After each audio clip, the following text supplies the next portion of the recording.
Chercheurs et chercheuses de vérité, salam alaikum. Donc là, je vais faire la suite par rapport à ce que j'ai fait, la vidéo de Laylat al-Qadr, la nuit du destin, ma méthodologie, comment faut faire pour la trouver, à travers le Coran bien sûr. Donc vous avez bien vu que j'ai cherché déjà deux versets qui parlent de Laylat al-Qadr et l'autre verset qui est celle de Surah Hud, où il parle de l'histoire du prophète Moïse après le prophète Abraham. Maintenant, nous allons aller vers le prophète Mohammed. Qu'est-ce qui s'est passé On va aller dans Surat al-Muzammil. Surat al-Muzammil. Al-Muzammil.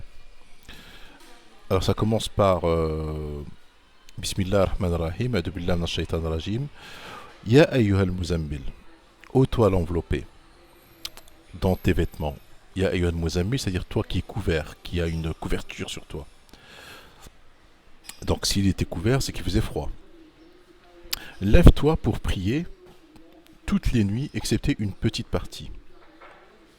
Donc, on voit bien que le verset est descendu la nuit et qu'il faisait froid.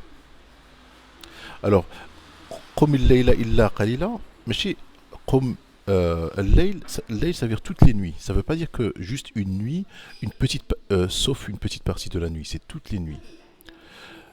La preuve, j'ai la preuve, c'est que وَكَانُوا قَلِيلًا مِنَ اللَّيْلِ مَا يَهْجَعُونَ. Ils étaient une partie de la nuit où ils dormaient vraiment. C'est-à-dire les gens du paradis. Donc il est impossible que quelqu'un dort juste une petite partie de la nuit, il est actif la journée et il dort une petite partie de la nuit. Donc quand il dit al-layl, ça concerne toutes les nuits, de toute la semaine, de tout le mois, de toute l'année. Ça ne concerne pas une seule nuit. Qum al-layla illa qalila. Lève-toi pour prier toutes les nuits, excepté une petite partie. Nisfahu aw inqus minhu qalila. Sa moitié, ses moitiés, ou un peu moins. Sa moitié. C'est-à-dire les nuits, la moitié ou un peu moins. Et il y a quand même une grande majorité, la grande moitié, où tu dors vraiment. Tu ne t'effes pas. Aw zid alayhi wartil Qur'an tartila. Ou un peu plus, et récite le Coran lentement et clairement. Alors, wartil Qur'an tartila, je vous expliquais, tartil, ça veut dire et récite le Coran. Oui, voilà. Et récite le Coran de manière ordonnée, c'est-à-dire de manière ordonnée. Alors là, le 5, il devient très intéressant, c'est pour ça que j'ai choisi cette... Nous allons te révéler, nous allons, c'est dans le futur. Bon là, c'est bien clair en français, nous allons te révéler des paroles lourdes, très importantes. Sanulqi alayka qawlan thaqila.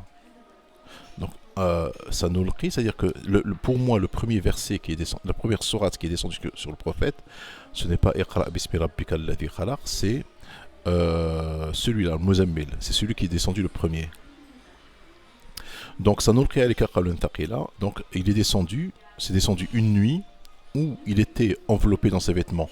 Parce que Allah, il ne parle pas dans le vide. Il ne va pas te donner des descriptions, des détails qu'il était enveloppé, que c'était une nuit, et qu'il t'a donné ces détails, c'est pour t'aider à trouver Laylat al-Qadr.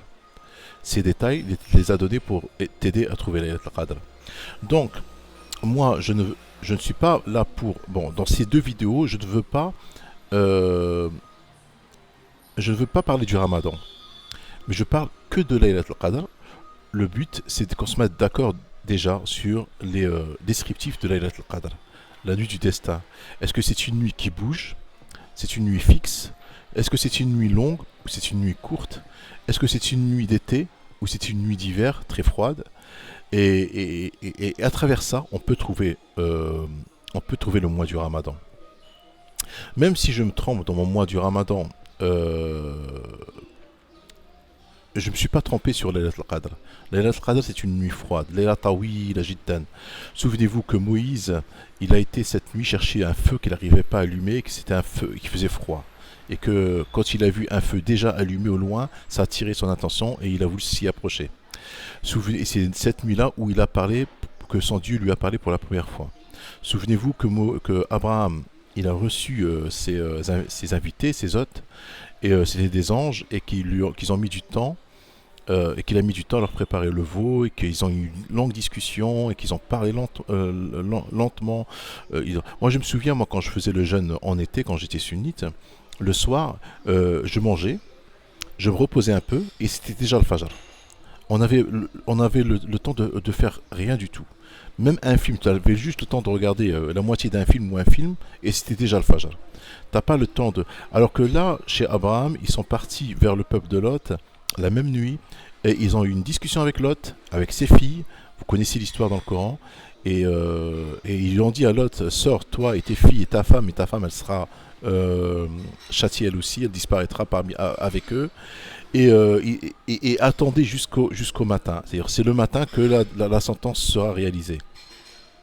Donc même après avoir décidé, avoir averti Lot, il y avait encore du temps. D'accord. Donc c'est une nuit très longue.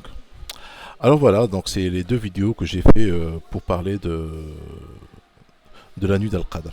Que c'est une nuit longue, froide, et que c'est une nuit fixe. Salam alaikum.